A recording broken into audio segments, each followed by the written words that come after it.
Я приветствую вас, дорогие друзья, уважаемые гости и подписчики моего канала. Ну что, вот уже и август наступил. Геннадий М. на связи прямо сейчас. Геннадий, приветствую вас. Здравствуйте, Александр, рад вас видеть. 2/3 лета позади. Слушайте, а такое горячее оно было, как и предсказывалось. В плане, конечно, российско-украинского противостояния, да и в плане иранской войны. А еще перчинка. Вообще, откуда они ждали, да, это вот этот кризис миграционный в Европе. Все будем обсуждать сегодня. И, конечно же, всему уделим время и сложим эти пазлы в какую-то картину. Сложатся они, не сложатся, не знаю, но складываются достаточно тревожно и опасно с точки зрения будущих противостояний. Вообще складывается такое впечатление, Геннадий, что есть силы, которые толкают Европу на вот такие 3 войны. Первая война гражданская, ну, потому что ограничения, потому что экономика, потому что налоги, потому что, в общем-то, кормовая база сужается, и, соответственно, бедные побудут воевать с богатыми, новый передел внутри. Вторая сила, которая толкает ее, это война с мигрантами, то, что мы наблюдаем сейчас. Ну, а третья сила – это война с Россией, о которой, ну, как бы только ленивый не говорит. И сегодня, кстати, разговоры разговорами, но НАТО официально сообщили, что Америка будет подтягивать ядерное вооружение туда, в Европу, ближе. Может быть, Польше достанется, может, каким-то балтийским тиграм. Ну, в общем, войска выводят, ядерку подтягивают. Это тоже неспроста. Замечательное такое сообщение, которое тоже нужно иметь в виду. Так вот, какие из этих 3 войн накроют Европу в ближайшее время? И, собственно, где в этом Змее Горыныче с 3 головами украинская война, которую все как бы хотят закончить, поставить на паузу, все высказываются, что она уже заканчивается, а ничего не происходит. Бьют только сильнее. Да, это очень-очень мощная война и самая динамичная, которая развивалась вообще когда-либо в человеческой истории. Время от времени появляются новые волшебные решения, вундерваффе, которые должны изменить ход войны, но они не меняют. И эта война, она, знаете, очень напоминает Вторую мировую. Ведь Вторая мировая война, по разным версиям, была начата Германией. По другим версиям, Россия начала вместе с Германией эту войну. И воевала Россия с Германией. По нашей версии, Советский Союз воевал с немецким нацизмом и фашизмом. По европейской версии, в общем, 2 плохих человека, Сталин и Гитлер, устроили войну в Европе. Но на самом деле, если посмотреть, поскольку все войны более-менее аналогичны, как по составу участников, так и по источникам финансирования этих войн, мы же понимаем, что война – это в первую очередь финансы. Вот сейчас, если посмотреть на Зеленского, да, он же именно финансовые вопросы решает. Причем как военные финансовые вопросы, так и свои личные, как мы видим вот с этим конфликтом с Федоровым. А Вторая мировая война, на чьи деньги она была сделана? Вторая мировая война была сделана в основном на деньги Рокфеллеров и американских банкиров. Ну, и в том числе Ротшильдов. Причем эти стороны, как показывает практика, они кормили обе стороны конфликта. Задача была нанести как можно больше разрушений и убрать как можно больше народа с обеих сторон. Поэтому Рокфеллер поставлял всю войну Германии, поставлял нефтепродукты, дизельное топливо, бензины со своей компанией в Румынии, из румынского месторождения Гитлер получал. Другой рукой Великобритания и США помогали России ленд-лизом. В Россию шла техника, материалы, химия, взрывчатка, вообще все что угодно. И они очень внимательно наблюдали за тем, чтобы эта война не вышла из-под контроля в пользу какой одной-либо из сторон. Если внимательно проследить эту всю историю, то мы понимаем, что в войне против России против Советского Союза участвовала ведь не только Германия. Это же как бы заблуждение. На самом деле, если мы посмотрим по количеству пленных, во-первых, участвовали все страны Европы, за исключением Югославии или Сербии тогда. Все до единой страны Европы. И Болгария, и Румыния. Венгры очень жестко участвовали. Причем венгры были самыми жестокими. Они по своей жестокости опережали немцев. Между прочим, если мы посмотрим количество пленных, взятых в плен, то да, Германия там занимает первое место, но второе Венгрия. Более 500 тысяч человек было венгров взято в плен. Сотнями тысяч другие европейские народы. Особенно отличились чехи. Особенно 2 чешские дивизии СС, которые воевали против Советского Союза. Ну и участвовали также поляки на стороне Германии в начале, но потом, значит, что-то пошло не так, и воевали они уже на стороне Красной Армии. Был перелом в войне определенный. Кроме немцев участвовали французские, испанские, итальянские экспедиционные корпусы, и даже испанские, французские, итальянские, и даже швейцарцы там принимали участие. Поэтому, в принципе, Вторая мировая война – это была война стран Объединенной Европы, по территории, совпадающей с нынешним Европейским Союзом, с Советским Союзом и его союзниками. Кормил обе эти войны Джон Рокфеллер из своих фондов, кормили Ротшильды, у них там разные задачи стояли.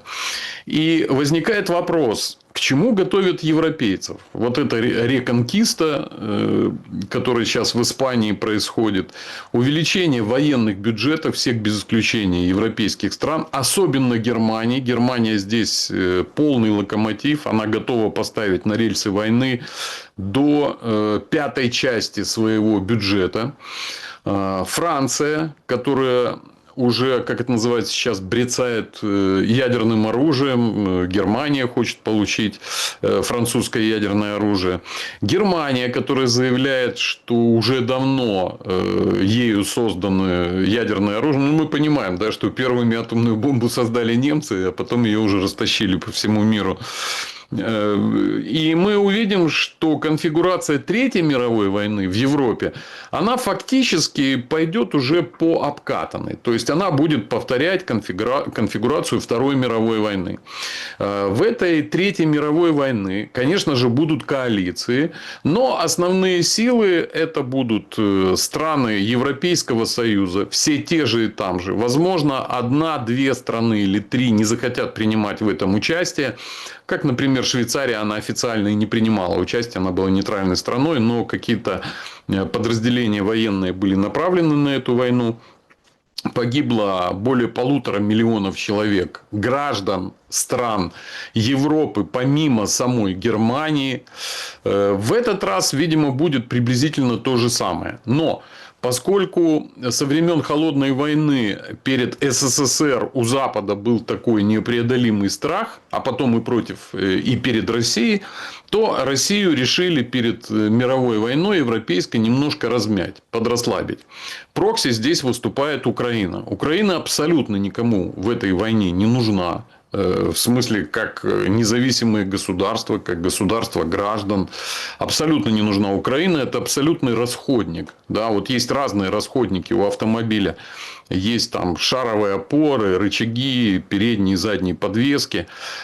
Есть масло, которое раз в 10 тысяч надо менять. Ну, там, или раз в год. Это тоже расходник. Да? Так вот, Украина это даже не рычаги и не масло. Это бензин. Это то, что сгорает очень быстро. Его надо много туда лить.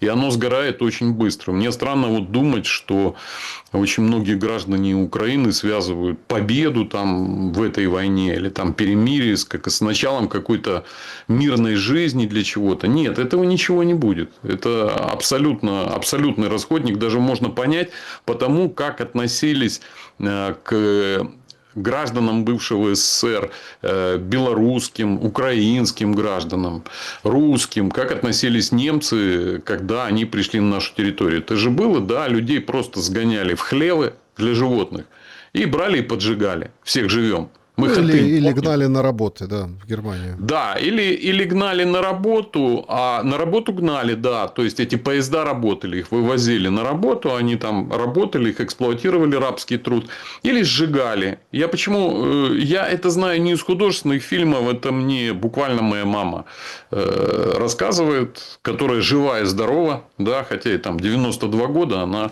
в прекрасном уме, в твердой памяти, она мне это все рассказывала, как просто согнали народ в большой сарай, облили всех и давай поджигать немцы. А там из леса прибежал мальчик, у них же тоже там свои были сепаратные переговоры. Мальчик от партизан и сказал, что если вы сожгете людей вот в этой деревне, да, то ваш гарнизон, который стоит в соседнем районном центре, будет взорван. Прямо сейчас. Вот как только вы бросите спичку и начнется пожар, значит, сигнальные передадут команду партизанскому отряду, который в лесу, и он просто уничтожит, ваша база заминирована. И немцы сказали отставить. Это такой пример, чего я вам говорю. Да? Непримиримые стороны, которые просто уничтожают друг друга, а не на жизнь, а на смерть, тоже в тактическом плане умели как-то договариваться.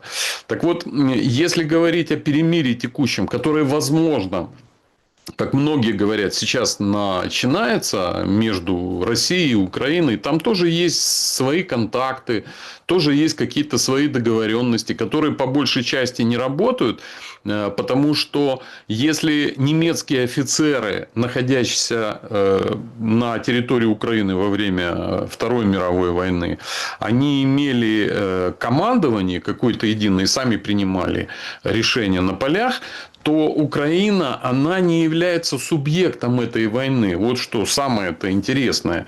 Украина сама по себе не может принять никакое решение, даже если захочет. Ну, допустим, может. Да? Допустим, Зеленский поехал в США, и это как бы, ну, в общем-то, умные обозреватели называют этот визит фиаско. Почему? Потому что он ничего не добился, никаких патриотов, значит, ему не дали, ничего он не получит. Но они там около часа, чуть меньше, с Трампом переговаривались об условиях перемирия, которые необходимы США накануне начала сухопутной операции против Ирана.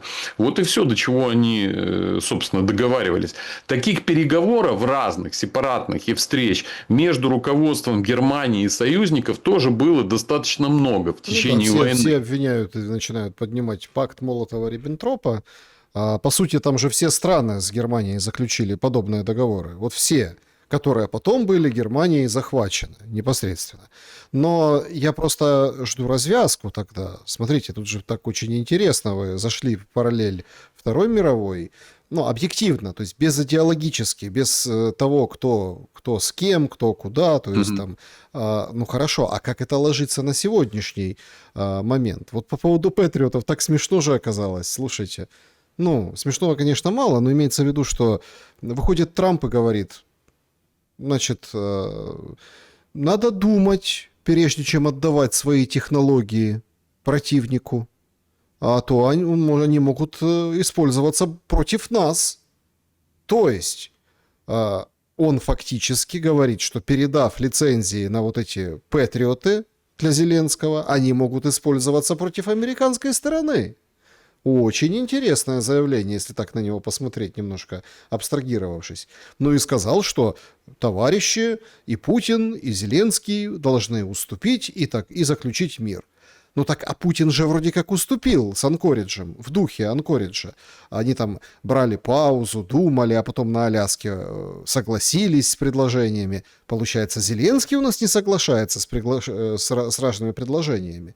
То есть, как вот эта обстановка Второй мировой вот сейчас выводится на действительность? Ну, смотрите, сейчас, конечно, ситуация совершенно другая. То, что Зеленскому не дадут патриоты производить или лицензию, это понятно. Ну, во-первых, против этого будет выступать сама компания-производитель. Они уже выступили. Это невозможно. То есть, смотрите, какие-то вещи производить можно по лицензии. Абсолютно нормально можно. Но вот эта вот штука Patriot, она очень сложная. И тут дело даже не в том, что производить там боеголовки или ракеты – это такая суперсложная технология, которую нельзя организовать. Сама технология сложная. Ее разработка занимает десятилетия, миллиарды требуется для того, чтобы она работала. Но здесь вопрос в другом. Весь секрет системы Patriot состоит в самой головке наведения. Это действительно достаточно сложная, прорывная такая научная технология, потому что там есть дублирующие гироскопы, включая механические, там есть специальные датчики, камеры. И вообще эта сама система наведения, она работает в закрытом программном стеке через закрытые частоты. Ну, то есть, к ней нужны коды шифрования и коды доступа. И вообще, вот те специалисты, которые занимаются разработкой ракетной техники, говорят, что США это никогда не сделает. Просто никогда не сделает, потому что это ни одна страна в мире не делает. Да, Россия передавала Турции С-400, но это экспортный вариант С-400. Там другие частоты, там другие системы свой-чужой. То есть, она достаточно сильно упрощена. Но смысл вот в чем. Почему говорят, что Зеленскому или Украине Зеленского опасно передавать эту технологию, потому что буквально на прошлой неделе были обнародованы данные уже в американской официальной прессе о том, что значительная часть оружия, переданного Украине, да, она находится в каких-то других местах. Ей очень заинтересовалась итальянская мафия. Там две, Комодо, Коза Ностра и так далее. Почему? Почему бы ракеты Patriot не могли оказаться в руках каких-то третьих сторон, которые захотят за них заплатить деньги? Спокойно могут оказаться. Это вообще никакой вопрос. Поэтому они не врут, они говорят правду. Затем, организация производства, даже например, пака этого ракет самих, это горизонт 3-4 лет. Это нельзя сделать сразу. Нельзя привести какие-то станки и включить их в сеть, и вот они начали работать. Поэтому, это изначально это невозможно. И последний вопрос. Если бы эта технология была, скажем, безопасно масштабируема вообще сама по себе, то почему бы США, огромная, самая мощная страна в мире, внезапно бы не нарастили производство этих ракет в 2, в 3, в 4 раза на своей территории? Зачем, в чем смысл передачи лицензии на какие-то критические военные технологии другой стороне? Никакого смысла нет. Но и это невозможно, как оказывается. То есть, для того, чтобы восполнить потерянные ракеты, противоракеты ПВО систем Patriot в США, понадобится, по консервативным оценкам, 3-4 года. То есть, для того, чтобы вернуться к тому количеству, которое было еще до начала украинской войны, до начала войны на Ближнем Востоке. А на Ближнем Востоке у них узкое окно возможностей. Вернее, и там практически щелочка осталась. Как Трампу пролезть, вылезти из этого конфликта, хотя бы не проигравшей сторону. Он только подходит к этой щелочке, и потом назад откат. Вот он только подошел, раз назад. Иран закрывает Ормуз, очередное судно атакуется. США даже катарское судно в Пакистан завернули. Знаете почему? Потому что не той дорожкой пошли. Надо было нашей идти. То есть, эскалация только набирает обороты. А Трамп бомбит и выбивает дерьмо из Ирана. Поэтому он как бы далеко от этой щелочки. Здесь надо понимать, кто такие англосаксы и Дональд Трамп. И кто такой Нетаньяху, его партнер. И кто такие персы вообще исторически. Вот смотрите. Идут переговоры сейчас между Израилем и Хамасом. О чем? Они же договорились. Трамп сказал, я принес мир в Газу. Да? Как он его принес? Переговоры следующие. Хамас разоружается, а Израиль выводит все войска из Газы. Вы как бы верите или первому, или второму? Вот вы как человек, который в инфоповестке с утра до ночи. Вот что случится раньше? Хамас разоружится? Или Израиль выведет вообще все свои танки, все войска со всего Газа, со всей Газы? На довоенные позиции. Вы верите вообще? Я верю, если будет признана палестинская... Там же как было? Хамас разоружается, передает оружие палестинской администрации. То есть, Администрацию создайте палестинскую. Администрация равно государство, аппарат, и вот тогда под гарантиями Совета, прости господи, мира, да, вот тогда делайте эти телодвижения. Александр, но это вы включаете человеческую логику, как человек логичный. Но где логика, ну, знаете, переговариваться с англосаксами или с израильтянами, это очень серьезно. Очень серьезно.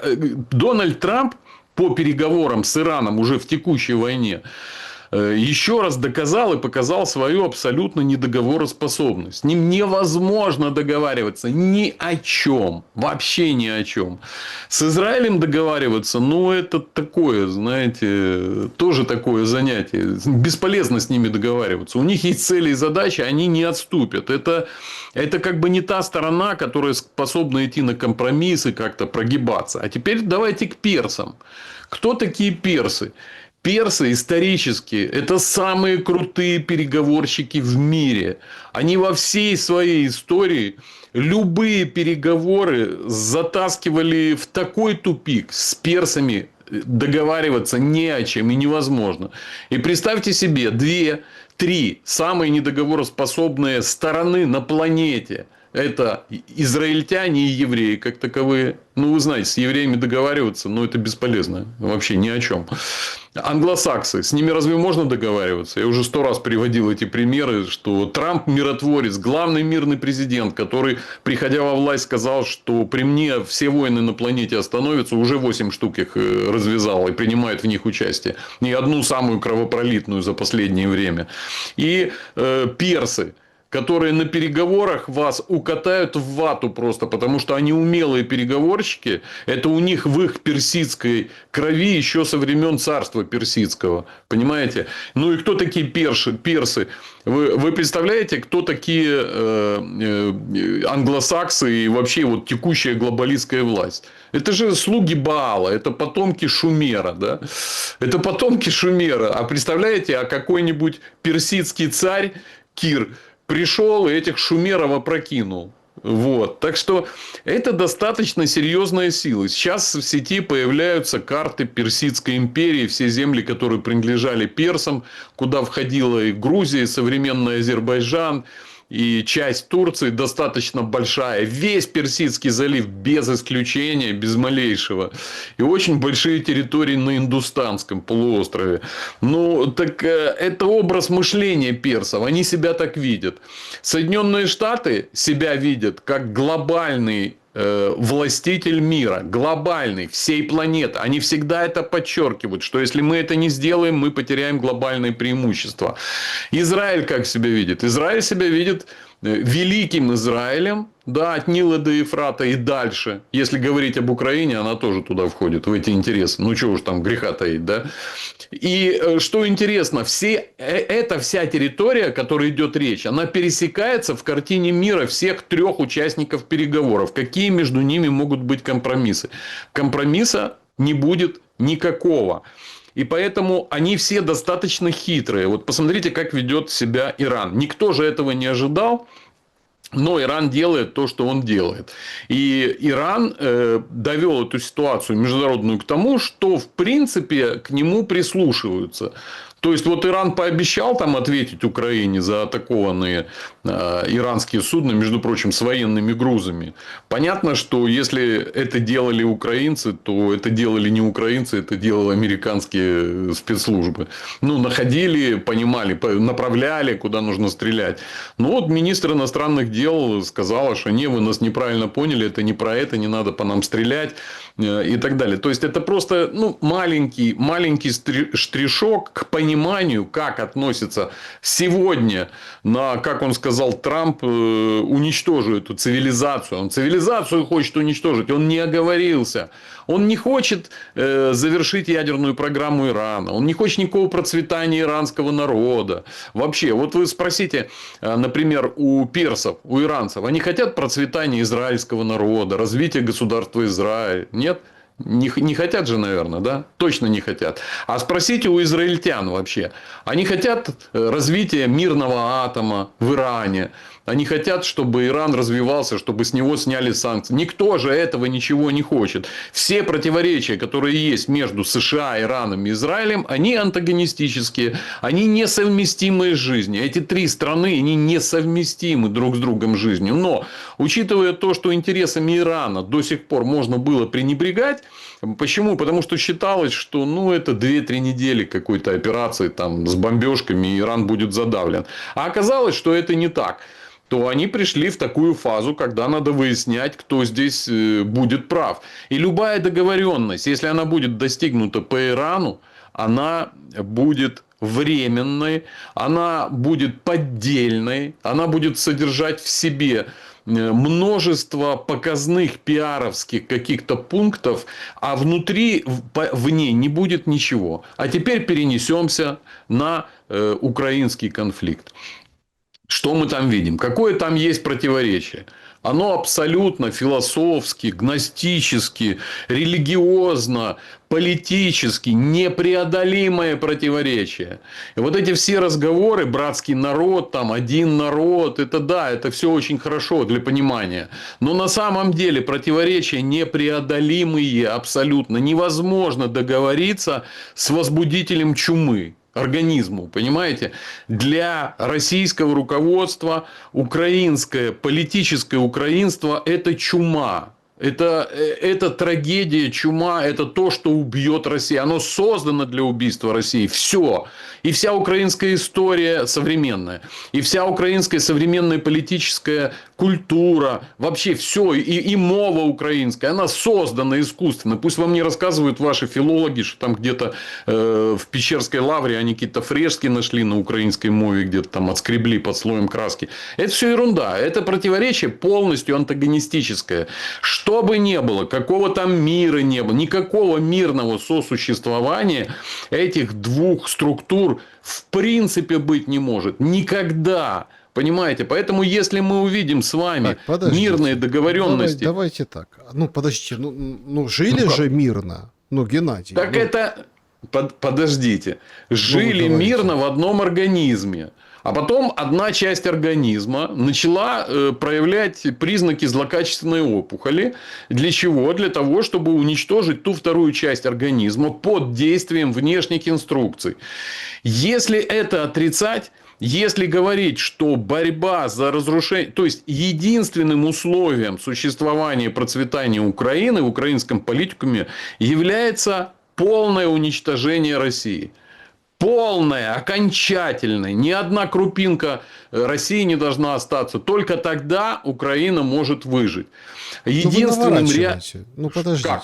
Да нет. Вы зачем что, уничтожать Россию? Надо, уничтожить путинский режим всего лишь. Вот так же нанести стратегическое поражение. Так же говорят на Западе. Александр, вы же понимаете, что это политическое прикрытие самой идеологии. Мы можем говорить, что мы будем уничтожать там путинский режим, что он всем мешает. Вот именно этот самый путинский режим, он всем мешает. А чего он, так сказать, чем он отличается от какого-нибудь другого режима, который есть, был или будет в России? Вы думаете, дело в том, что существование современной Украины с ее идеологией украинства является главным препятствием для вообще, в принципе, какой-то либо нормальной мирной жизни в России. Этого не может быть. Противоречия абсолютно антагонистические. Украина задумывалась, была создана и развивалась, накачивалась деньгами, оружием, идеологией для одной цели, для разрушения России. Украина или украинствующие политики, они не понимают, что у них есть одна задача только – уничтожить Россию. Все, что бы они ни делали, что бы они ни провозглашали, у них всегда будет эта цель. И, между прочим, действующие украинские политики, не прикрываясь, об этом говорят. И очень многие говорят, когда им задают вопрос, а в чем вы видите победу Украины? Ну, что это? Возвращение к границам 91 года. Некоторые говорят, это Краснодар, Воронеж и так далее. Ну, исконные украинские земли. Представляете, да, государство, которое не существовало никогда в природе, ни одного дня вообще. Это их исконные украинские земли. Другие говорят, что, в принципе, победа – это парад ВСУ на Красной площади. Ну, есть же такие. Так и с российской стороны что говорят? Что завершение войны – это что? Граница, административная граница Донецкой и Луганской области? Нет, они говорят. Нет, нет. Может, это значит по левому Днепру, по левому берегу Днепра стать? Тоже говорят нет.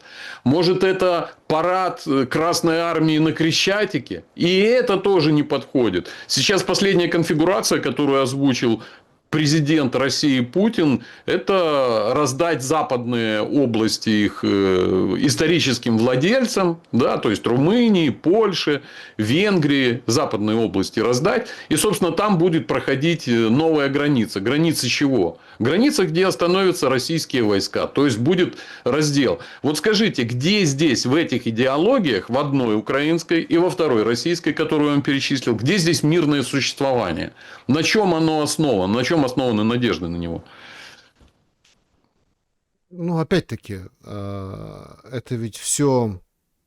Ну, это, слушайте, это как вот Зеленский сидит на Fox News и рассказывает о том, что 50 тысяч погибших солдат ВСУ за эти 4,5 года. И тут же оговаривается, говорит, и 400 тысяч раненых.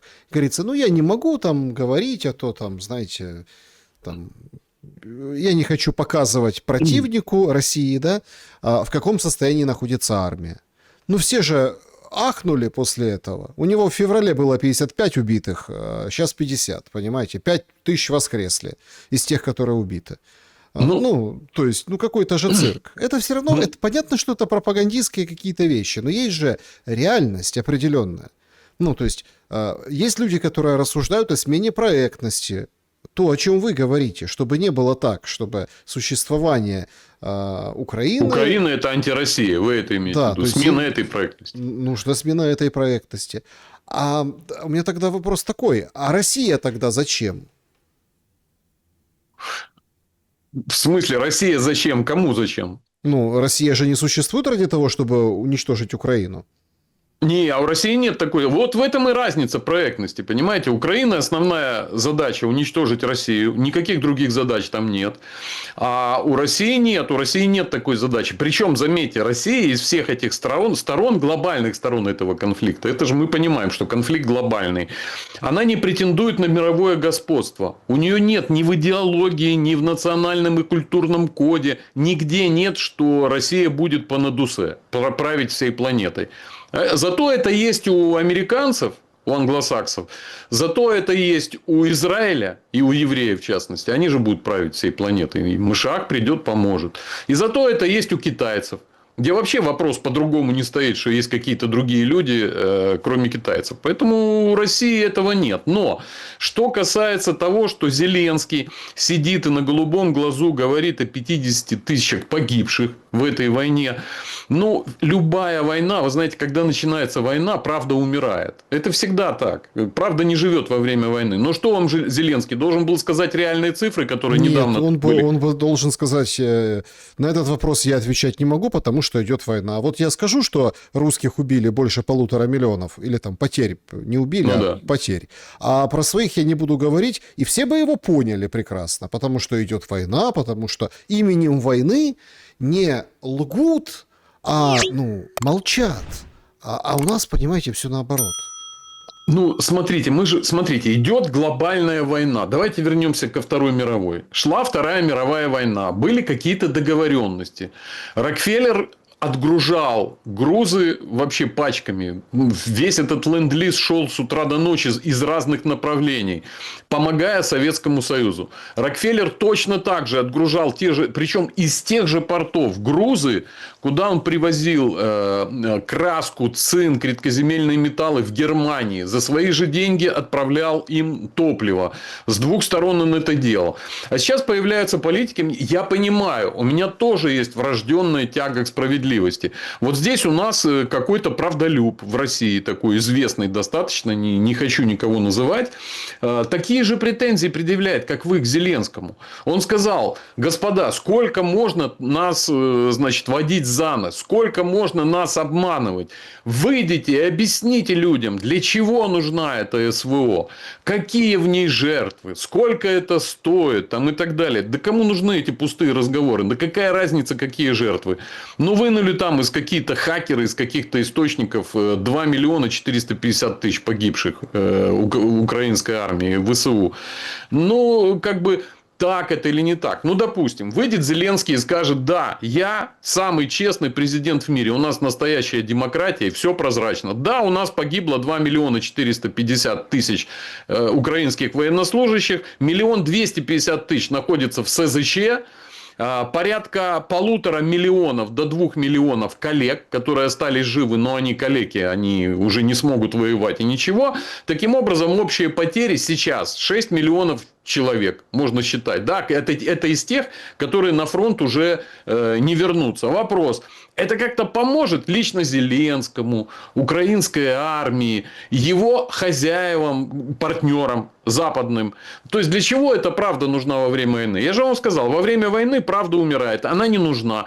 В России есть закрытые статьи бюджета по финансированию СВО. Есть закрытые статьи бюджета Минфина по выплатам, по которым косвенно можно было бы судить, да, сколько солдат в армии, как эти выплаты меняются, и по этим вот косвенным признакам можно приблизительно понять, какие потери. Дальше закрыты абсолютно контрактные движения России с третьими, четвертыми странами для обхода санкций, откуда Россия получает все эти чипы, все эти микросхемы, которые применяются в российской баллистике, в беспилотниках и так далее.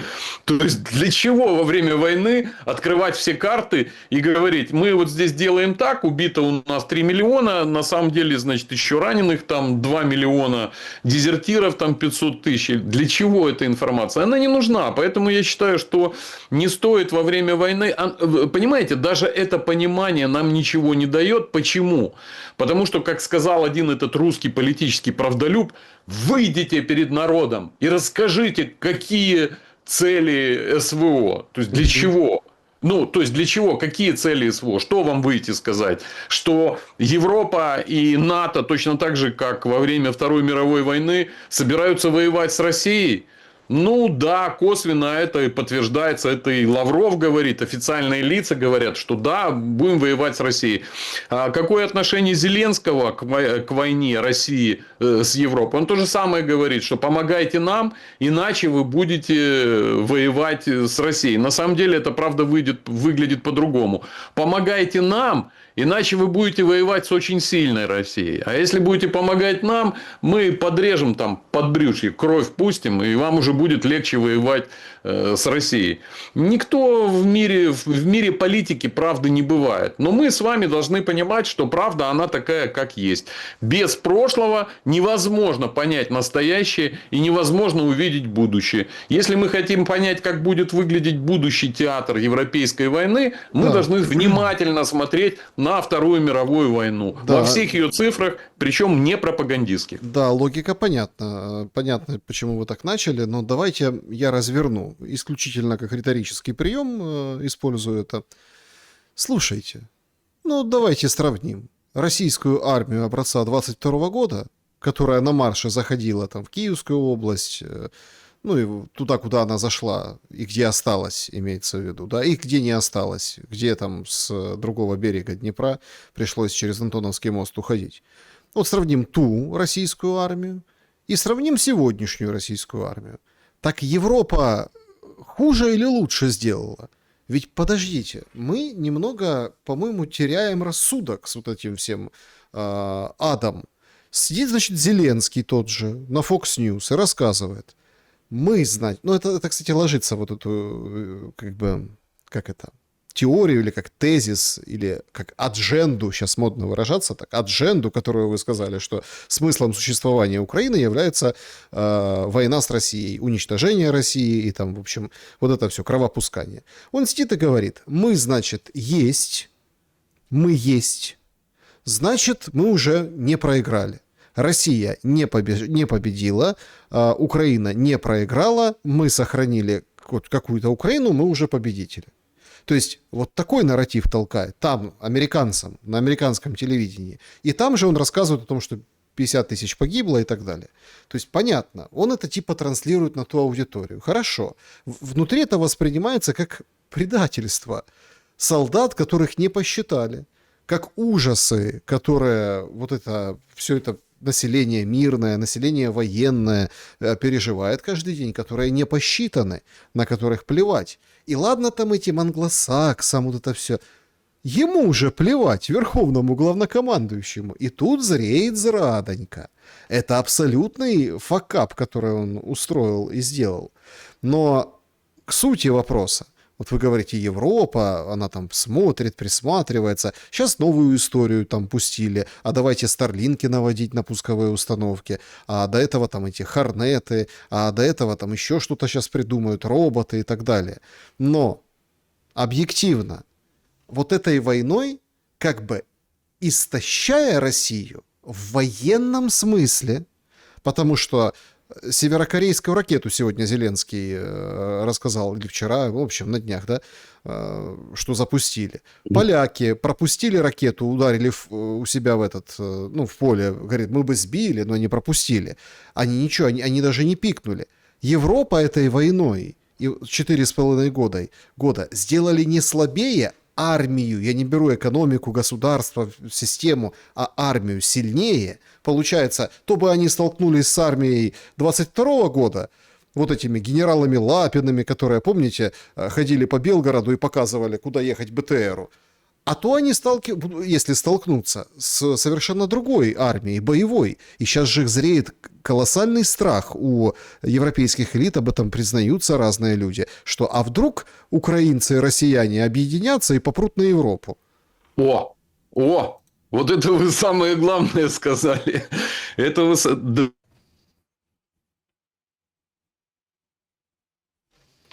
В феврале 22 года, то она располагала гораздо большим количеством техники. А это тяжелая бронированная техника. Вы знаете, сколько тысяч единиц было уничтожено танков, бронетранспортеров.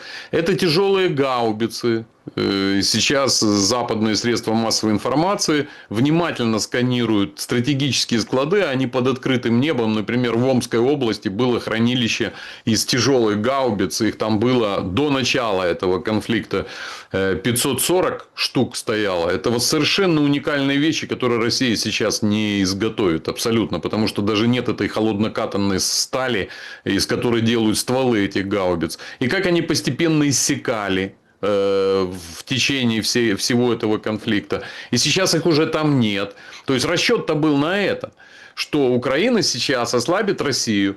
Украина потратит очень много авиации российской. Это правда, это случилось. Даже вот эта атака паутина, на стратегии была атака предпринята. Украина потратит очень много бронированной техники. Украина ослабит. Когда они поняли, что это не привело к какому-то заметному ослаблению, такой нельзя сказать, что Россия сильно ослабла, да, они начали уничтожать инфраструктуру. А давайте мы им как бы инфраструктуру их ослабим. То есть запретим им торговать. Сначала очень большие надежды были на санкции, да, потому что, ну, понятно, торговые санкции, экономика – это царица любой войны современной. Экономика и деньги, финансы. Царица современной войны – это экономика. Давайте мы ослабим их экономику. Ну, как бы получить падение ВВП равного украинскому в России не получилось. Сейчас идет планирование роста ВВП на следующий год, и он снижен до 0,1%. Но 0,1% роста – это не падение на 25%. Понимаете? В любом случае. То есть здесь тоже не получилось. Я просто о чем говорю. И они понимают, что надо переходить к другому пласту действий, чем сейчас ВСУ и будут заниматься в ближайшее время. Это атака на энергообъекты, ТЭЦы, атомные электростанции и зернохранилища производства продуктов питания. Вот этим мы пока займемся. Почему? Потому что Европа пока не готова. Она не готова в 26 году воевать. Она будет готова в 28-м, 29-м, может, ближе к 30-му. Украина все это время должна продержаться. И это ее инструмент. А то, что там говорит Зеленский, как вы говорите, это с его стороны зрада. Но вообще была зрада вот сейчас терпеть Зеленского. Потому что понятно, ну, как бы, чем он занимается и какие он исповедует цели. Вот сейчас давайте, вот интересный момент, да. Зеленский очень любит свой карман личный, очень любит. И поэтому он сидит, его главная задача контролировать потоки финансов на ведение этой войны. Но при этом его задача ее не проиграть. Но он не понимает, что варианта выиграть у Украины эту войну нету. И России такую возможность давать тоже не хотят. Если, например, они будут видеть, что Украина очень сильно ослабляет Россию и как-то там прямо вообще уже чуть ли не завтра перейдет на территорию России воевать и пойдет на Москву, в этот момент, например, Маск отключит спутники. И тогда воевать станет сложнее. Или придумают еще какую-то штуку. Вы видели, да, сейчас и румынская атомная электростанция, и венгерская глушат блоки и перестают экспортировать энергию, начинают ее импортировать. Соответственно, Украина тоже не будет дополучать энергию. Сейчас придумали проблемы с топливом, да, там рост цены на топливо. То есть они как-то это регулируют. Если обвалится фронт... Подождите. Ну, там, простите, Армуз, Баб-эль-Мандебский пролив, Черное море. Вот отчитались по итогам вот этих кампаний, да, конец месяца, на 1 число августа. 31 судно за последние дни атаковали россияне, подбивали, одно затопили. Ну, то есть...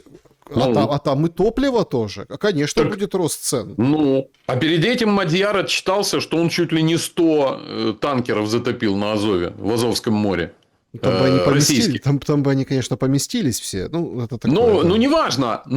Во всяком случае, те же 40, как минимум, точно они потопили. Ну, или уничтожили. Ну, это совершенно точно. Но здесь идет такое мягкое регулирование. Еще раз говорю, что если получится так, что появится какое-то новое оружие или какая-то военная технология, которая позволит России обвалить резко фронт украинский, то и это не дадут сделать. Ну, например, обвалить, чтобы Россия обвалила фронт и пошла там дальше в наступление, уже не встречая никакого сопротивления. Это не дадут сделать. Будут предприняты все попытки от срочных переговоров, от саммитов мира, от поездки в Москву 25 президентов стран мира к Путину для того, чтобы давайте уже заключать мир сколько можно, до каких-то, я не знаю, провокаций или даже ударов каких-то ракетных, может быть, там со стороны НАТО. Не знаю, что это будет предпринято. Просто вы поймите, что эту войну не дают нормально завершить ни одной стороне. Потому что в картине мира организаторов войны мирного процесса не может быть до той даты, пока Европейский Союз, Европа объединенная, не будет готова уже к настоящей мощной войне против России. Но их самое интересное, что по мере развития вот этой войны, по мере повышения эскалации, их представления об этой войне колоссально изменились. Если раньше, вот 22 год, как российский генштаб мыслил масштабами больших танковых ударов, механизированных подразделений, продвижения, да, там, поход на Киев, Фастов был взят. Сейчас это невозможно. Вообще просто невозможно. Вы можете себе представить, что сейчас российская армия в составе 500 тысяч человек предпринимает механизированный прорыв к Киеву. Вот по этой трассе М2, там, М3. Это невозможно себе представить. Этого не получится просто. Потому что беспилотники почикают по одному всю эту бронированную технику. Более того, даже начать это не получится. Потому что собрать 500 тысяч человек в одном месте, это просто навлечь туда груды взрывчатки. И это все будет взорвано. Вы же видите, как сейчас война идет. Она позиционная. Воюют люди на мотоциклах и на квадроциклах. Да? Там уже и техника тяжелая не ходит. Война очень сильно меняется. И как это будет выглядеть война в будущем, То есть, смотрите, Европа начала готовиться к войне еще заранее, до 22 года. Если мы посмотрим на военные бюджеты, они стали расти. Они готовились к той войне, которая состоялась в феврале 22 года. Но практика показала, что нет смысла к ней готовиться. Никакого смысла производить леопарды в Германии нет. Сколько бы она их ни произвела, да хоть 10 тысяч леопардов, они все будут уничтожены в первые 2 недели, как только они к границе подъедут и начнут наступать. То есть, война меняется. Они запутались. Они не понимают, к какой им войне готовиться в 29-м, в 30-м году. Вы же видите, как все быстро меняется на украинской войне. Вы же видите, что меняются поколения вооружений, меняются тактики. То есть, появились там 2 года назад какие-то дроны на оптоволокне, которые изменили картину, да, которые расширили вот эту килл-зону вокруг линии боевого соприкосновения. Сейчас появится еще какая-то другая техника. И вот у Зеленского есть понимание, как это должно быть. А что если вот взять Маска попросить, да, вот он обратился к Маску, а давайте мы будем как бы обсуждать удары по России. Маск отказался эти удары обсуждать. Ну, так его Ведь можно, смотрите, подождите, так его можно понять, потому что уже вовсю у России есть, и с китайцами тоже нормально, об этом писали, все были на ушах, есть уже противодействие, их спутники Маска будут сбивать. Глушить, сбивать, влиять. А, извините, как бы Маск, хоть какой бы там ни был, зависимый от Пентагона, но он все-таки тоже бизнесмен-предприниматель, он же не для того отправлял свои спутники, чтобы их глушить. Понимаете, никто не хочет так, отдавать. так вот, давайте вернемся к подготовке войны с Европой, да? Они к какой войне готовятся? Они могут себе ответить на этот вопрос? Надо просто посмотреть на оборонные бюджеты Германии или там ведущих стран. Они строят заводы по производству вот этих новых беспилотных систем. Новых беспилотников. То есть, они готовятся к войне 2026 года. Они считают, что в 2029 году, когда будет война с Россией, они будут готовы к этой войне. Но война-то сейчас 26 года. А вот представьте себе, что Маск, допустим, ну хотя это не он принимает решение, Маск это просто фронтмен и спикер Пентагона. Пентагон согласился пойти на уступку Зеленскому и наносить эти удары по России с помощью американских спутников Starlink. Да? Допустим, он согласился. А завтра вступает в силу ну, как бы, либо российское оружие, которое есть на орбите, либо китайские эти лазеры, которые сбивают эти спутники. Да? Либо вообще Россия может пойти на пролом, об этом уже говорили много раз. Да? Россия может взорвать тактические ядерные заряды в космосе и ослепить вообще весь спутниковый интернет в мире. Вопрос, а вот к этой войне они будут готовы? То есть, пока они подготовятся к войне 29 года, создают огромное количество сверхточных ракет с искусственным интеллектом, создают огромное количество средств поражения, которые будут использовать военные спутниковые группировки для того, чтобы воевать против России. А где у вас гарантия, что к 29 году Россия возьмет и не взорвет все эти спутники, или, например, не выведет электромагнитное оружие, оно уже сейчас есть, да, просто у него радиус действия там очень маленький, там максимум 2, 5, 7 километров, но не выведет вот эти ЭМИ-излучатели, пушки, которые будут убивать всю электронику. И окажется, что готовиться-то надо было в 29 году воевать с Россией непосредством высокотехнологичных самонаводящихся ракет с искусственным интеллектом, беспилотников, дальнего поражения и всего прочего. А надо было просто делать мотоциклы и велосипеды и какие-то средства малой механизации. Потому что когда у вас потухнет небо, не будет ни одного спутника, никакой цифровой связи вообще между подразделениями. Вы вообще воевать умеете? А у вас есть средства связи, которые работают на обычном проводе, на батарейках, как и времена Второй мировой войны? У вас же их нет. Вот как оказалось, сейчас война идет, у нас там тоже волонтеры в России ищут тапики. Ну, представляете, что такое тапик, да? Ну, это аппарат как раз времен Второй мировой войны, который позволяет в условиях подслушки, глушения, радиоэлектронной борьбы обеспечивать достойную связь. У Европы это есть? Нету. Поэтому готовиться сейчас к войне 29 года, которая будет через 3 года, мы могли с вами в 22 году представить, во что превратится современная война, которая идет сейчас. Даже понятия такого не было. Более того, Геннадий, смотрите, и что в 22-м году, что в 14-м, что в 25-м, что в 26-м. Ну, мы вообще, я лично, я не буду нас с вами обобщать, я вообще и считал, и считаю, и буду продолжать считать, что вот эти дроны и вот эти все инновации должны служить для того, чтобы там, ну, там еду доставлять, в операциях какие-то принимать участие. Вот как сейчас Маск выходит и говорит, который отказал Зеленскому, да, что там роботы будут делать операции, там мы поменяем вообще полностью подход, сейчас через 10 лет. Ведущая такая смешная американская говорит там, вот, вы же там, говорит, а зачем вам деньги? Она такая немного, через 10 лет, зачем вам деньги? А она такая не поняла, ну подождите, ты же Маск, ты же там типа был триллионером, потом упала немножко, ты же хозяин акций, ты что такое говоришь, что денег типа не будет? Он говорит, так я не говорю, что их не будет. Я говорю, а зачем? Будет искусственный интеллект, будут роботы, вот это вот все, да, будет, но это будет работать на сферу развлечения, помощи, короче, на созидание. А война все-таки это разрушение. Поэтому что тогда, что сейчас, я абсолютно против войны. Пускай бы это все помогало и было в мирных целях. Но, вы знаете, мне кажется, Маск очень большой романтик. Мы с вами имели 2 или 3 инцидента, которые произошли буквально там за последние 3 недели, когда модели искусственного интеллекта вырывались из-под контроля, разрушали защиту крупных корпораций, лазили на сервера, вынимали защищенную информацию. И, между прочим, сейчас гонка такая. Вот на сегодняшний день, когда мы с вами говорим, да, как говорите, начало августа, да, на сегодняшний день пока что китайцы, китайская модель К3, она пока впереди. Завтра будет что-то американское впереди, но китайцы уже достаточно серьезно догнали. А с чего Маск взял, что искусственный интеллект, который уже приближается к общему искусственному интеллекту, будет работать на благо человека?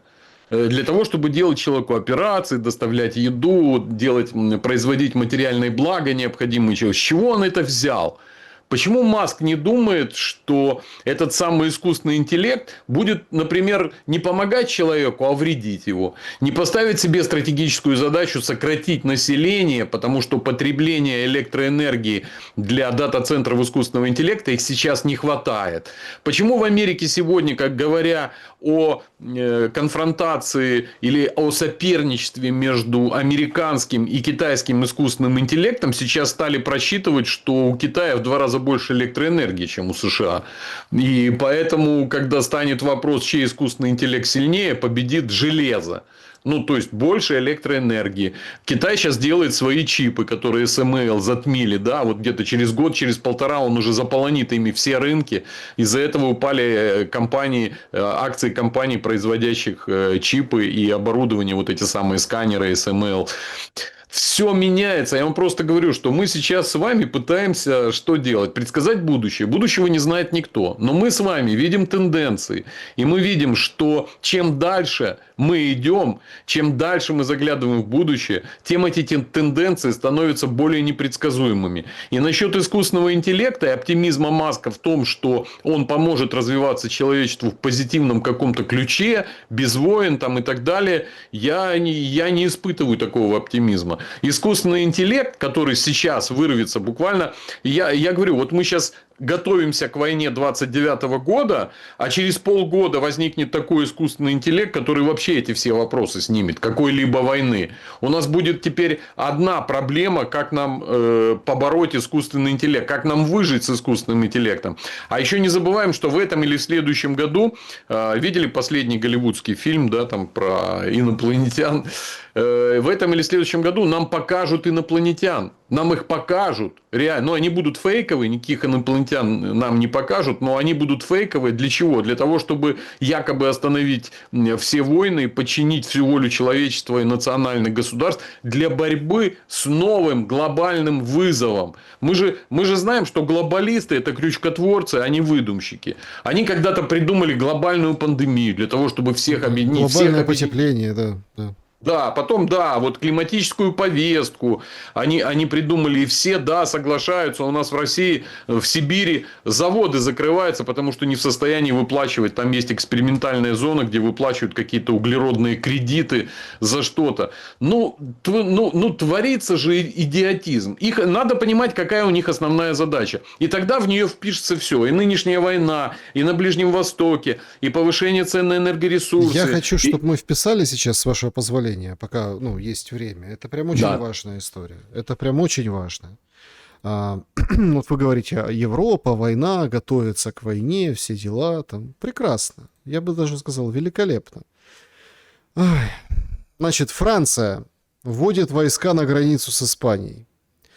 Италия закрывает границу с Испанией.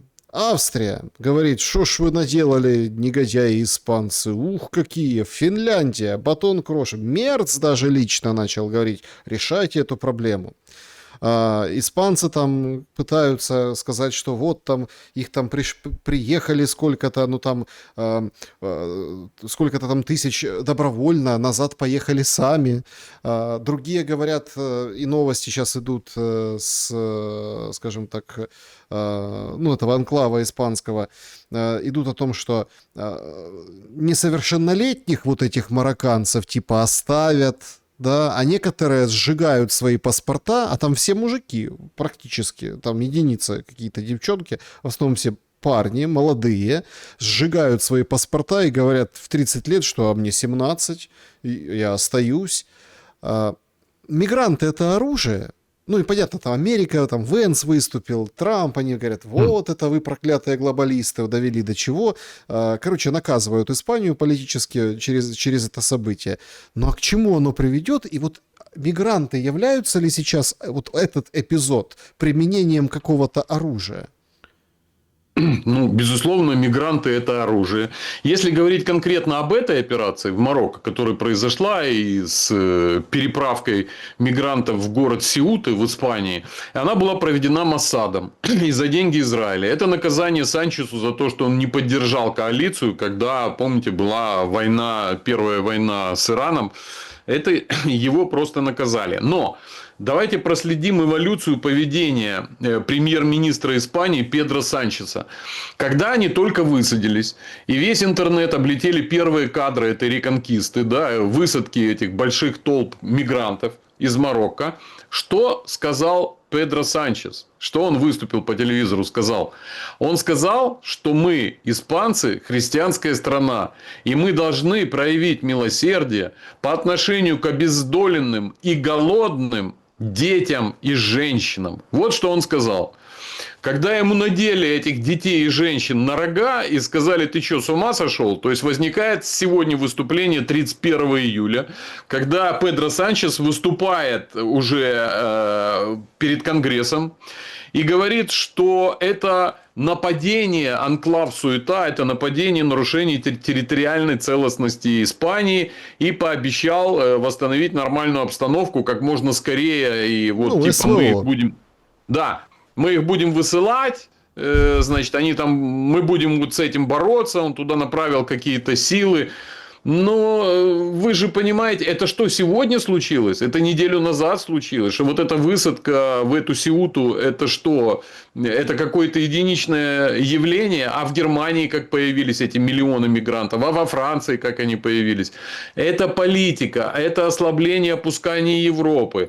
Эта политика делается централизованно глобальными властями для создания хаоса. А хаос – это необходимое условие для строительства единого мирового правительства и для построения нового мирового порядка на планете Земля. Вот и все. И здесь не надо искать другие какие-то причины. Понимаете? Здесь надо просто посмотреть, что происходит в мире. Потому что если мы будем с вами смотреть на события, которые происходят в мире, как на кусочки, стеклышки цветные в калейдоскопе. Знаете, вот мы крутим калейдоскоп, там разные цветные стеклышки переворачиваются, создают причудливые картинки. Это не является картиной мира. Нужно все эти стеклышки собрать в единую картину. И тогда мы посмотрим, что все, что происходит в мире, это и есть единый план. И этот единый план от нас никто не скрывает.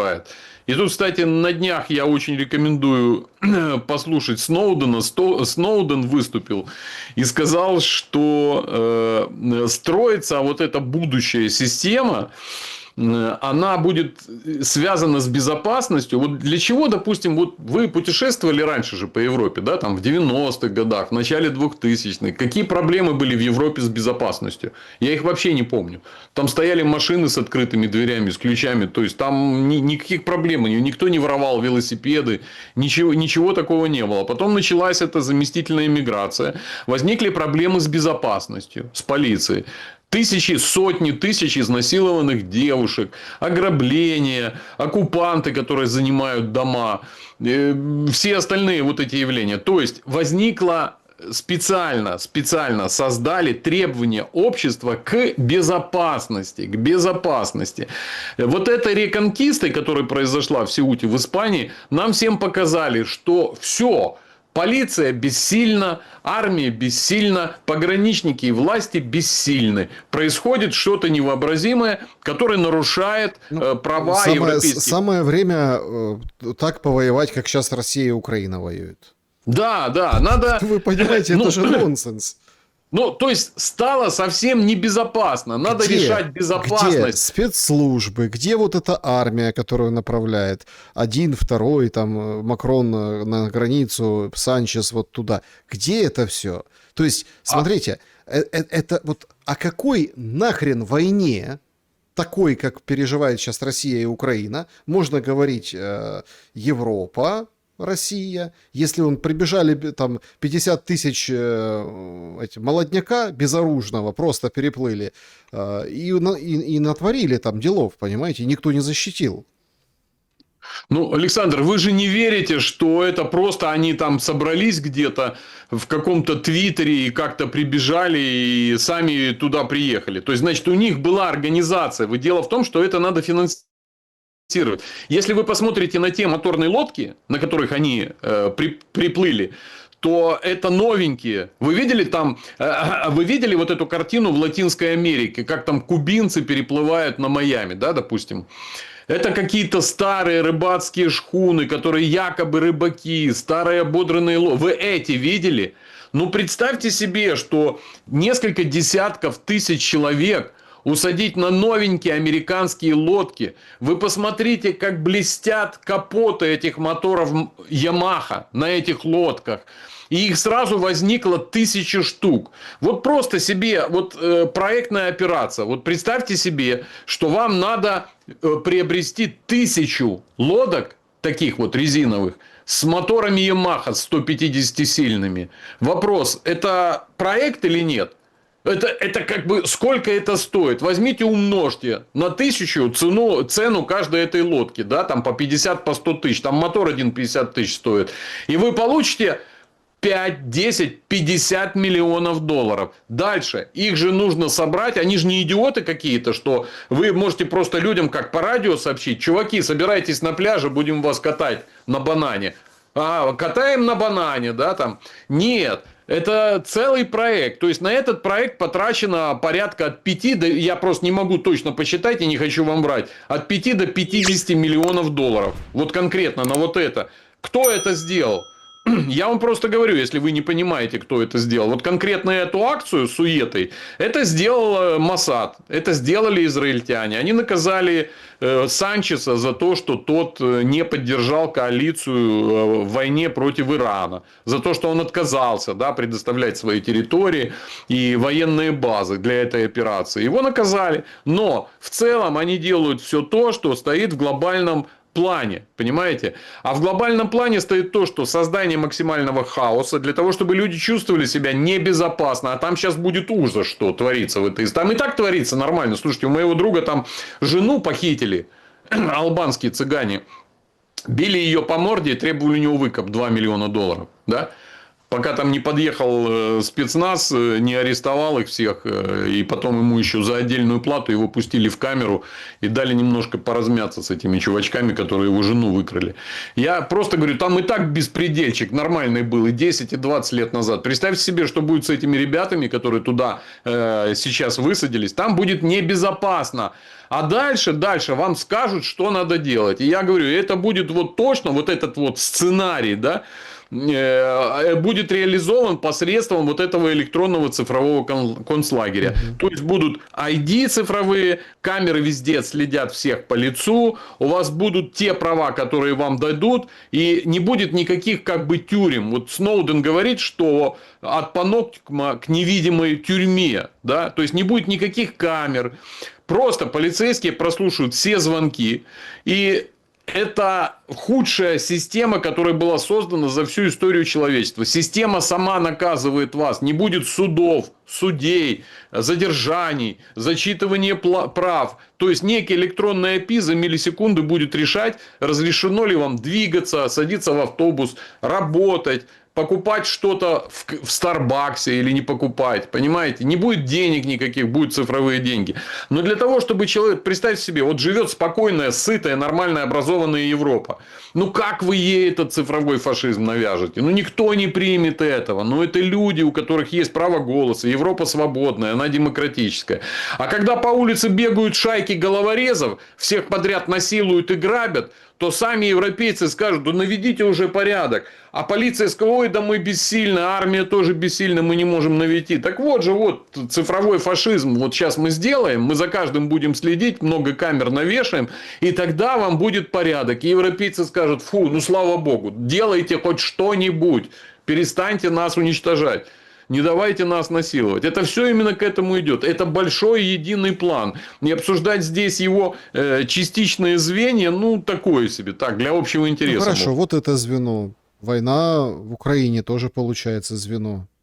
Да. Ну, вот это все такие вот эти звенья, понимаете? Да. Чтобы точку поставить в нашем разговоре, я все-таки, ну, вот такой вопрос задам. Слушайте, ну вот Зеленский, а чем он им приглянулся? Ну вот как?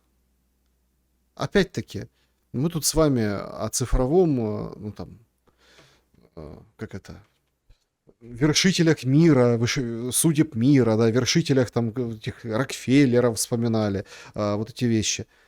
Ну так вот, если разобраться, ну, Криворожский комедиант, без образования, актерского даже, понимаете, то есть, ну просто, как бы, комик, потом вот магнат юмористический, телевизионный, потом вот этот вот спецоперация с «Слуга народа», имеется в виду, с сезонами, вот это вот одурачивание. И сейчас, вот сейчас же период, это же не 22-й год, где вот это все там руки целовали в Конгрессе США, помните?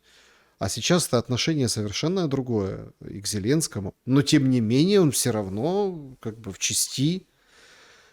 Сейчас вот вчера в Украине марш был в Киеве. Федорова. Понимаете? А кто такой Федоров? Ну, как бы, айтишник, рекламу в Фейсбуке настраивал тому же Зеленскому, там крутил женщин в Запорожье на средства от похудения. То есть такое ощущение складывается, что, ну, как бы, кто был никем, тот станет всем. Или это только деланное ощущение? Нет, ну, безусловно, не надо смотреть на человека, значит, и какие-то его факты биографии, как части большого пути к большой власти и признанию. Там совершенно другие действуют способы. Я не знаю, какой градус конспирологии на вашем канале, Александр. У меня он бывает немножко побольше. Там надо смотреть на даты рождения, на вот такие символы, понимаете? Они всегда на даты рождения, на имя, они всегда имеют значение. когда выбирают кого-то и где-то. И махровые конспирологи, когда погружаются в тему, каким образом те или иные люди появляются на политическом Олимпе, они всегда находят какие-то странные соответствия. Я не хочу, конечно, погружаться в эту тему, но я могу сказать, что вот этот весь проект, помните, мы как-то с вами говорили, я не помню, это было, наверное, очень давно, о вот этом фильме американской, да, госсекретарь, госпожа госсекретарь, помните, мы говорили? Очень интересно. Там история, если посмотреть, кто этот фильм написал, кем была его жена, автора сценария, чем он вообще продиктован был, почему там показали вот эту карту Украины, помните, раскроенную, почему там был какой-то повстанец Зелинский из Западной Украины, да, который там мешал президенту. Кто вообще это все планирует? Конечно же, это все запланировано. И сериал «Слуга народа» это тоже было спродюсировано и запущено из одного и того же центра. Вы можете в это не верить. Вы можете думать, что у сериала «Слуга народа» был свой продюсер, что тогда еще совершенно не было понятно, что Зеленского ведут к власти, что его еще тогда не выбрали. Но реально технологии работают так. Потому что привести Зеленского к власти во времена Ющенко, Януковича, Юли, наверное, было очень тяжело. Потому что он непонятный человек, не из политика. У этих людей 10-летний, 20-летний опыт политической деятельности был. У Зеленского никакого. Не могли понять. Но поскольку победу президента обеспечивает лояльность электората, они его привели через вот этот сериал. А почему именно его выбрали, мы с вами никогда не узнаем. Но хотите, я попрошу в своих закрытых чатах махровых конспирологов, у которых голова мхом покрылась конспирологическим, они вам могут накопать и его дату, и его связи, и почему именно выбор пал на него. Но это нам не даст какого-то, как бы вам сказать, отдохновения. Нет, подождите, это нам даст... Вот вы понимаете, в чем дело? Вот вы по поводу махровой конспирологии. Вы же говорите, что вот это там часть плана, вот эти мигранты, это Санчеса наказывают. Не, я с вами не спорю. Ну подождите, Санчес что, этот мальчик в кедах или что? Он что, ничего не может сделать? То есть, опять-таки, вот тут выбрали это все, поставленник, подождите. А другие? А что, других никого нет? А что, все кивают гриво и согласны? Может, это разрозненные силы, может, они, может, они там не имеют веса или таких материальных, элитарных, вот этих вот масонских каких-то подвязок, но эти же люди есть, которые против, которые видят это все, которые щелкают и читают это. А так получается безнадега.ру. Так подождите.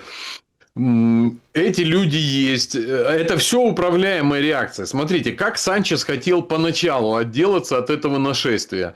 Он поначалу сказал, что мы христианская страна, мы должны проявлять милосердие к женщинам, обездоленным и голодным детям. Это его заявление, я прямо его читал. Там бегали волонтеры темнокожего, обнимали, целовали. Но он не ожидал такого. Вот такой реакции общества, которая произошла. Я, конечно, прочитал, вот здесь залез испанские. А вы знаете, у Испании есть еще огромная команда болельщиков. Это испаноязычная Латинская Америка. Вот там, и, наверное, их больше это еще касается, чем всех испанцев. Они там просто это все начали обсуждать, начали творить мемасики. Потом уже полезла подноготная Педро Санчеса, а он не просто его зовут Педро, а он еще и сам, как вы понимаете, как и Зеленский и многие другие правители, значит, европейских стран, он тоже гомосексуалист, как вы понимаете. Да, вот это стало вылазить наружу. И тогда, видимо, решили как-то, что надо немножко сменить риторику и сделать вид, что мы с этим боремся. Но план-то глобальный. Чего мы сейчас заговорили про Испанию, если это творится во всех странах Европы? А в той же Италии, которая закрыла, сказала, что она закрывает Шенген с Испанией, потому что там непонятно кого в страну завезли. А в Италии-то что? Лодки вы эти видели?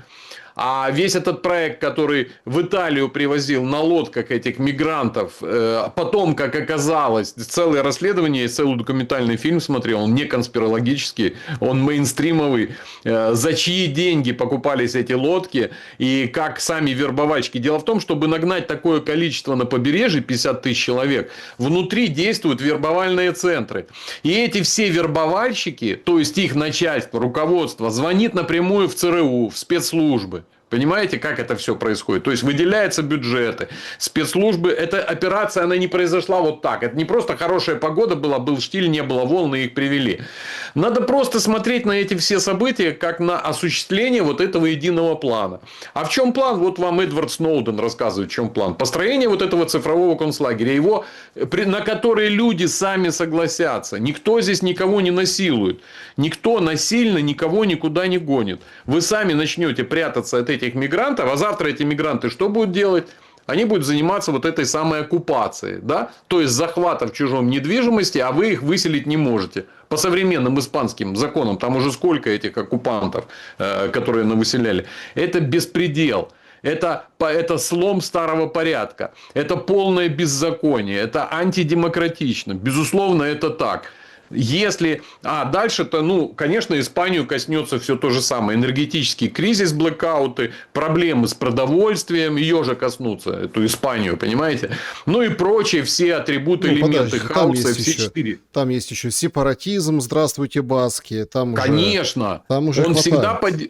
Вообще приветствуются любые мероприятия, лидеры мнений, которые ведут к раздраю и хаосу. Вот если какой-нибудь блогер в сети будет запускать какую-то историю, которая приведет к какому-то массовому хаосу, то его будут защищать.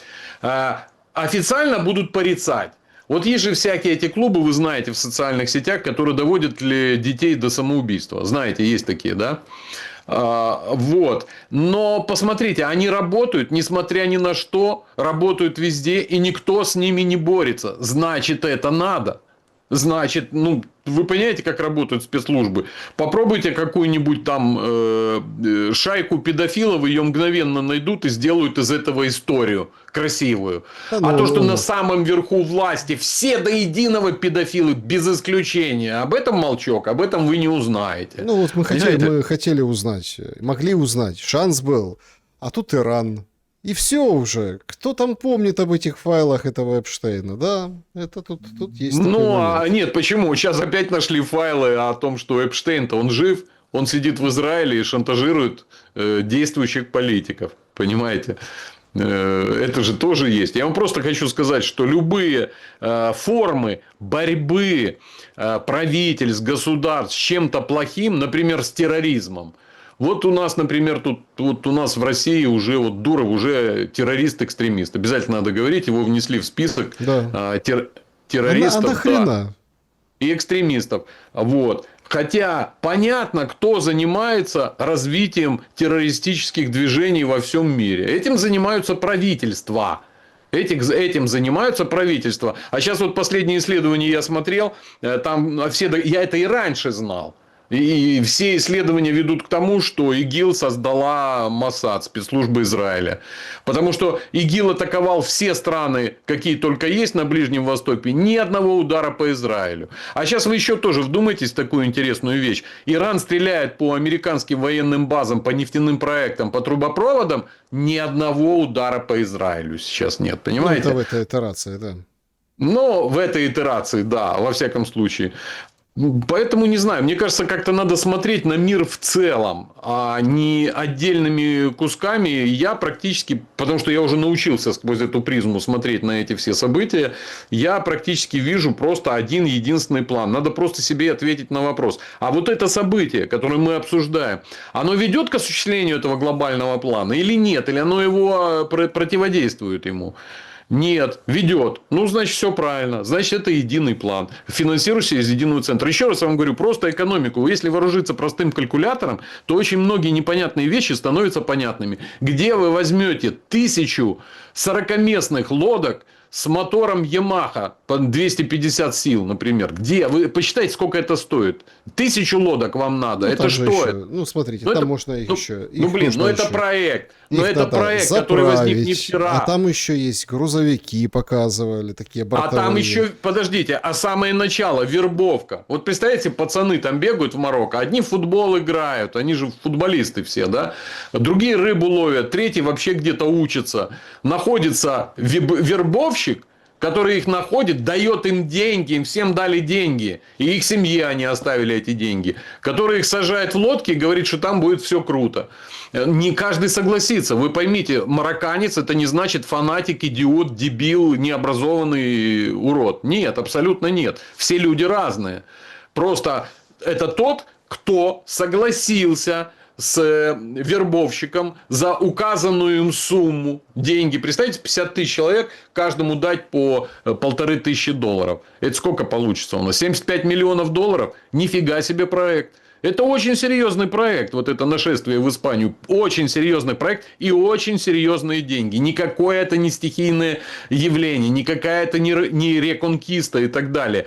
Такие проекты, если вы захотите сделать какую-то движуху в Европе, например, да, которая будет угрожать свержению правительства или, например, глобальной повестке или зеленой повестке. Возьмите, сколотите группу из 100 человек и пойдите громить ветряки в Европе в борьбе с зеленой повесткой. Потому что ветряки разрушают, эрозия почвы, гибнет фауна и флора рядом с этими ветряками. Там же нет никого, ни кротов, никаких мышей, там все гибнет рядом с ними. Птицы об них разбиваются. Возьмите зеленый отряд защитников экологии в 1000 человек и идите крошить эти ветряки. Что с вами сделают? Вас сразу же найдут еще на этапе подготовки, еще на этапе собрания, еще на этапе закупки снаряжения. Там же нужны какие-то молотки, сабли, чем эти ветряные мельницы рубить. Я вам просто об этом говорю. Никакое серьезное движение хаотичным в нашем мире глобальной тотальной слежки и подслушки быть не может. Поэтому, если мы видим какое-то большое явление, 50 тысяч человек приехали на новеньких лодочках, еще этикеточки на них висят. Но вы понимаете, что это проект с огромными вложениями. Десятки, сотни миллионов долларов, который стоил. Ну, надо так на это смотреть. Геннадий М. был моим собеседником сегодня. Спасибо большое за время и мысли. Всего доброго, Александр. До свидания. Друзья, спасибо, что посмотрели это видео. Напишите, с чем согласны, с чем не согласны в комментариях. Вообще, что думаете? Добра и света. Увидимся.